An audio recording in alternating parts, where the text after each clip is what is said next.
Hey guys, Andy here from Mediocre Hobbies, bringing you, I guess it's an equipment review kind of style video. Obviously this Saturday we have another reveal for Warhammer The Old World.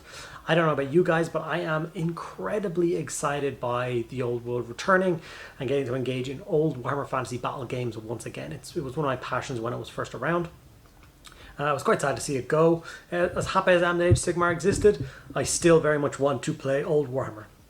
So with once again the new reveals popping up and having a big banner for Warhammer The Old World, I'm getting excited once again, and I can't wait. So this week I just want to work on a couple of bits and pieces, and I thought what I would do is I would jump over to this squad here, which is a Bretonnian men-at-arms squad, 20 man strong, built back in old Warhammer times, and unfortunately it never got painted. It just got abandoned.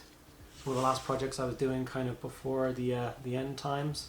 Yeah, so obviously it's a very nice squad of miniatures, very happy with it, but they're all on the wrong size bases now, and as you can see the 20 man strong is so tightly packed that I'm one of the people that very much agrees with the idea of moving them all to bigger bases. You can see this guy, he's looking sideways in order for him to fit in, and there's a couple of examples like this. The musician standing weird just so he ranks up, and all those kind of things annoy me. So I'm going to produce some new bases for those guys today. So how I'm going to do that is with this. Solgo Laser very kindly sent me out one of their new laser cutters.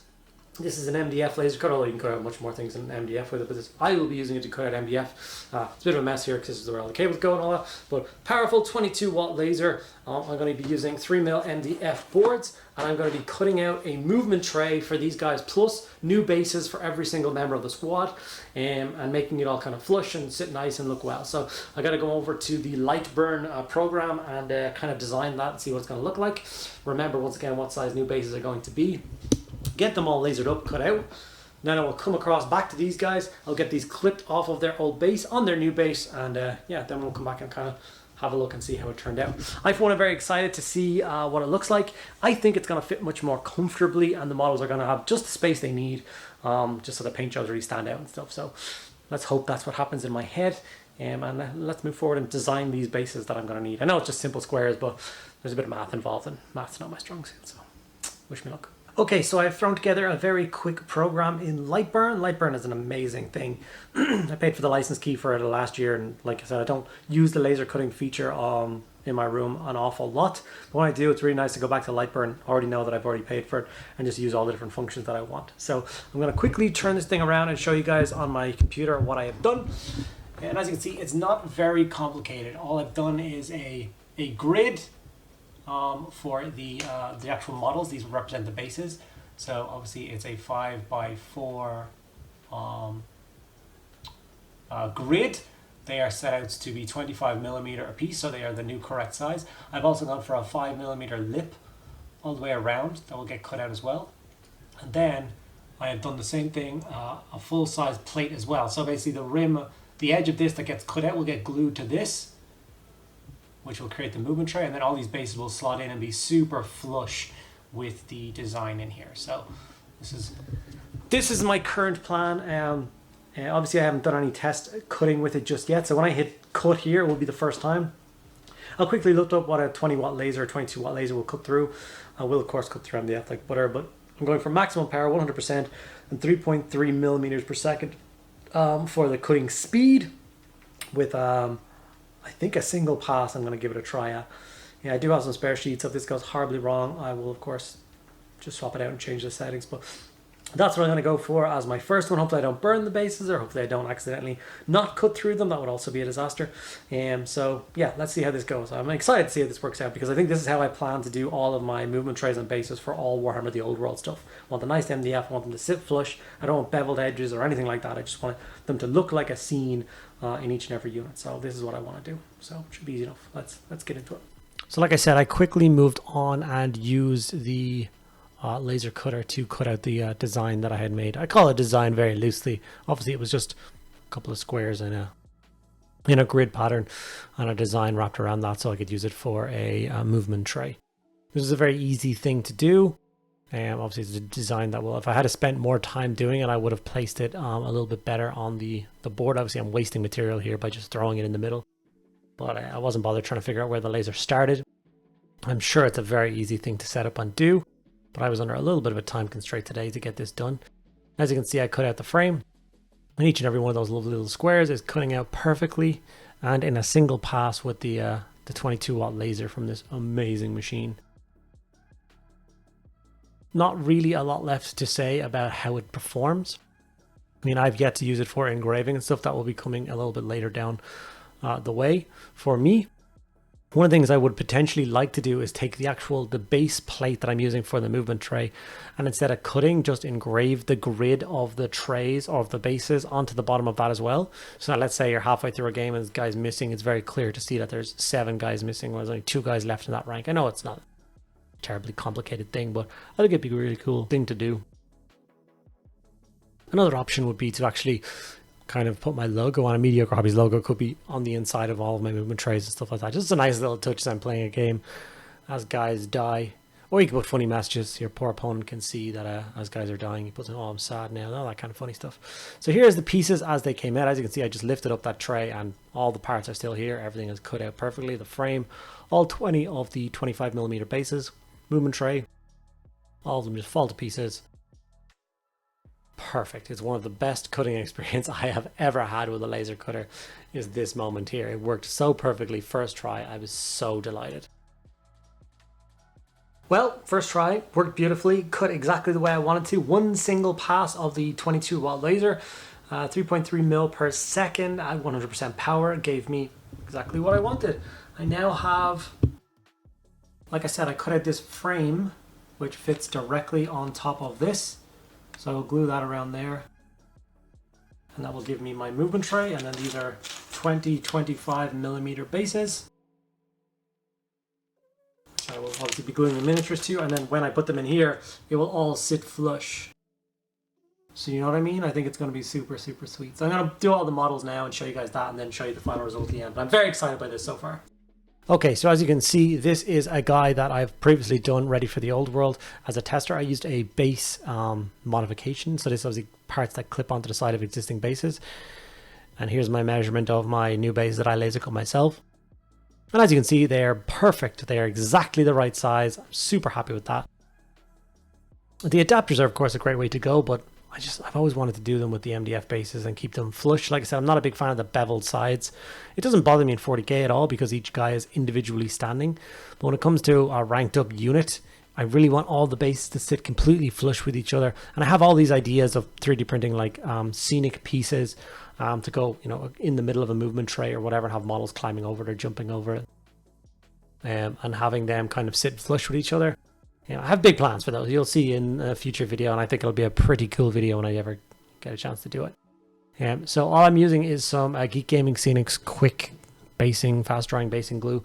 It's basically just white glue, but PVA glue. But I painted it onto the side of the tray and then stuck the frame down. The reason I didn't blob it on is I didn't want it to, like, you know, squirt out the sides or anything like that and create an ugly seam. I wanted this thing to sit quite flush, be quite clean, so that when I sprayed it or based the edges of it or whatever, it was going to look really nice.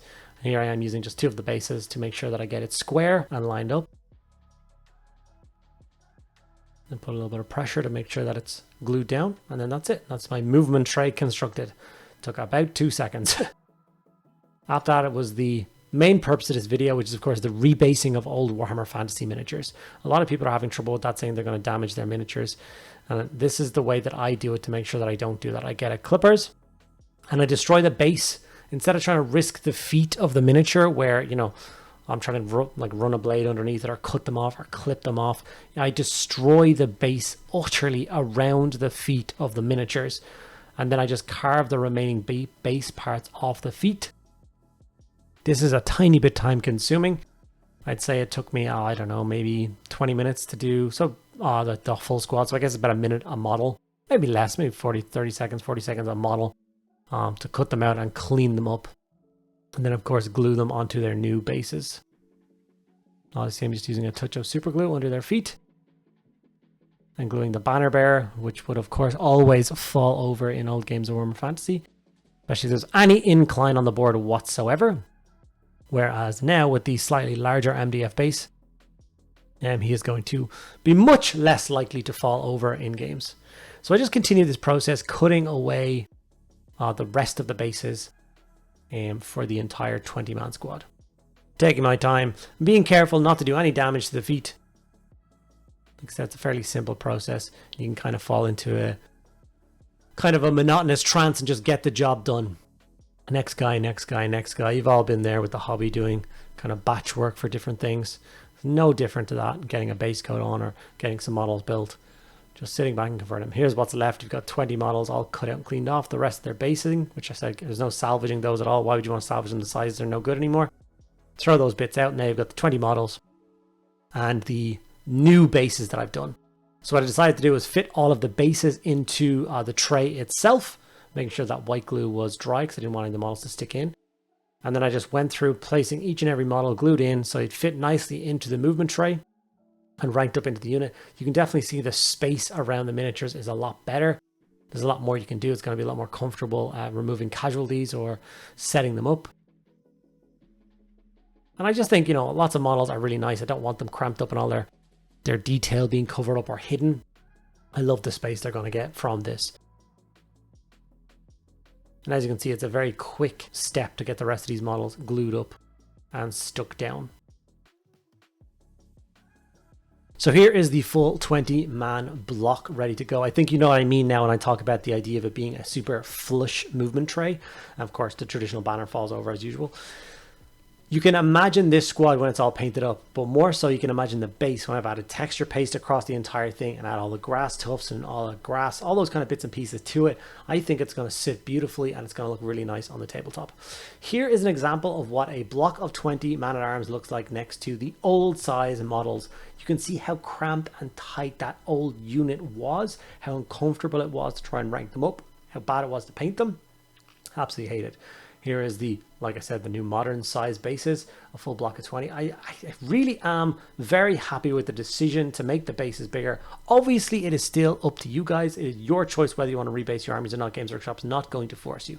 Okay, guys, I set out today with one very, very simple goal, and that was to get a unit prepped and ready for painting for use in the new old world Warhammer Fantasy setting. I believe I have achieved that goal thanks to the use of my Algo laser cutter.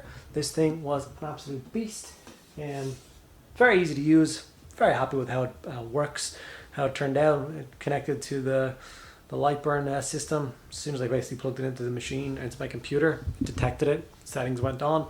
I could just throw up a design and hit cut, print, power, whatever, start.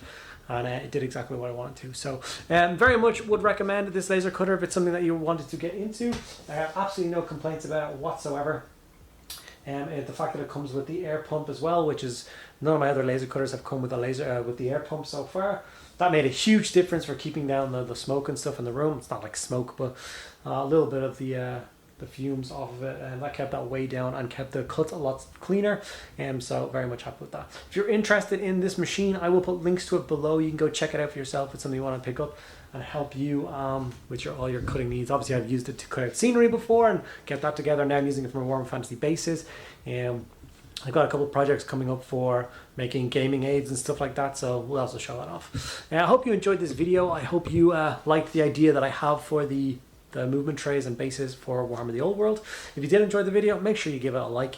Ask me any questions you want in the comments below. I will get back to absolutely everyone. A huge thank you to all of my active patrons. You guys are amazing. I wouldn't be able to continue doing what I'm doing without you guys. If you want to get involved with that, there's links to that below as well. You get access to things like a private Discord server and access to an extra video every single week just for you guys, which I think is pretty cool. 52 extra videos a year. Thanks for sticking around to the end of the video. I'll see you in the next one.